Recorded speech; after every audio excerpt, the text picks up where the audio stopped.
Congratulation to CR7 हो र आपका सञ्जन गौतम आपका वाटर भाइ भन्नु भान्जाको बिहे कस्तो लागिरहेछ त मामालाई? एकदम रमाइलो ठिक छ यही त हो नि रमाइलो भनेको आज एक दिन त हो नि रमाइलो मन हुने त्यसपछि उसले गर्छ नि त त्यस पछाडि उसको काम छ लाग्छ बराबर हाम्रो बड्डा लाग्छ अनि बिहे भइरहेछ रमाइलो भइरहेछ वर्षमा एउटा भ्लग हाल्छ कि लाइफ सेसन सञ्जनलाई के भन्नु छैन? एकदम अब मैले पनि बिहे गरिसकेँ अब गर्न त कि एकदम बधाई छ भन्न चाहन्छु अलि बिहे गरिसकेपछि रेस्पोन्सिबिलिटी धेरै बढ्दो रहेछ मैले त छोरा पनि बनाइसकेँ 4 किलोको भोटे छोरा ल मित्र के छ घोरालाई भन्नु? केही छैन मस्ती गरेर बस्दै छ पैसा कमा होइन बिहे गरेको 1 वर्षमा चाहिँ ट्विन्स बच्चा पाउनु यो त मैले पहिले गरेँ ल कङ्ग्रेचुलेसन हो र दाइ अब धेरै धेरै शुभकामना छ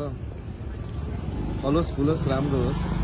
जिन्दगी हामी त बाहिर त छँदै छ नि बाई अब एउटा ट्रफी जितेर चाहिँ दिनु छ बिला भइसक्यो भन्दा नि ह्याप्पी म्यारिड लाइफ हो र ब्रदर अब के भन्नु त त्यही हो ह्याप्पी म्यारिड लाइफ ल कङ्ग्रेचुलेसन हाम्रो सञ्जनलाई चाहिँ ह्याप्पी वेडिङ लाइफ होइन त्यो भन्दा के भन्ने हो र दाइ अरू केही छ कि ट्विन्स पाओस् भन्ने छैन? ट्विन्स पाओस् भन्ने छैन? अनि भाइसँग खेलाउनु पर्छ बिग कङ्ग्रेचुलेसन्स टु CR7 हो र माई ब्रदर धेरै धेरै बधाई छ उन्नति प्रगतिको बाटोहरू खुल्दैछ फुलोस् पनि सकिने फलोस् फुलोस् अब आजभन्दा 1 वर्ष पछाडि चाहिँ एउटा घोरले 32 खेलाउन पनि त्यही हो अरू त त्यति हो एउटा कि दुईटा? मेरो त दुईटा भने मैले सक्बर त दुई नै हो होइन अब हेरौँ दाइले के भन्छन् धेरै दाइले के भयो दाइले भन्ने होइन नि सक्बर धेरै होइन अरे धेरै चाहिँदैन अरे दुईटामै एकदम खुसी अरे अब आछन् होला यस बिएस ल लिम्बे भाइ जाओस् ल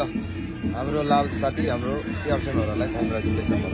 के को कङ्ग्रेचुलेसन हो? कङ्ग्रेचुलेसन पनि हुन्छ नि होइन थरीको बिएको लागि कङ्ग्रेचुलेसन हो। म चाहिँ हल्का ध्यान दिन्छु अब भित्र गएर नाच्छु घरको बिहेको लागि चाहिँ रिभ्यू भइरहेछ यहाँ रिभ्यू त भन्छ नि होइन रिभ्यू लिइरहेछन् घरको बिहेको लागि चाहिँ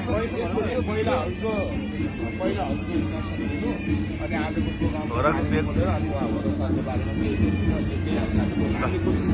ल देऊ हिजो राम्रो रिभ्यू देऊ रिभ्यू भन्छ के भन्छ त्यो घरको बिहे कस्तो भयो के भयो भन्दाखेरि रिभ्यू के फिडब्याक धेरै पढेछ धेरै पढेपछि मामा पुरै यहाँ सिकाउँदैछन् फेरि बाँकी त्यही दुईटा ट्विन्स होस् भन न कन्टेन्ट यो वर्ष बिहे खायो अर्को वर्ष पास्ने खाना पाऊँ नरान खाना पाऊँ भन्ने त हो नि अरू के भन्ने हो र होइन ल कडा जाओस् ल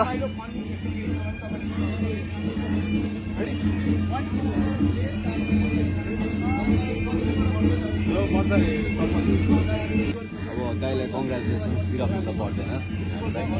आफ्नै दाइ हो रमाइलो लागिरहेको छ खुसी लागिरहेको छ दाइको बिहे हुँदा एकदम तिम्रो साढे भाइको बिहे कहिले हो? मेरो टाइम छ दाइ यार अझै अहिले भन्न मिल्दैन 2-3 वर्ष पुग्न सक्छु म अझै पनि धेरै ठुलो भएर अझै धेरै कुरा गर्न बाँकी नै छ अब हामीले अचिभमेन्ट ल्याउनु पर्यो नि पहिला होइन पैसा कमाउनु पर्यो अभियसली चाहियो नि दाइ होइन सब कुरा सेटल भएपछि बिहे गरेको मजा आउँछ हो नि दाइ हाम्रो एचिभमेन्ट भन्दा पनि सुन्ने एउटा जिसी खेल्नु पर्यो अनि झन् मजा हुन्छ नि त त्यसपछि बिहे गर्ने त्यसपछि बिहे गर्ने केटाहरूले जिसी ल्यायो भने म बिहे प्रगति गर्दै जाओस् अझै सबै कुराहरूमा अनि जीवनको अब वैवाहिक जीवनमा बाँधेपछि अलिकति मान्छे चिनीमारी हुनुपर्छ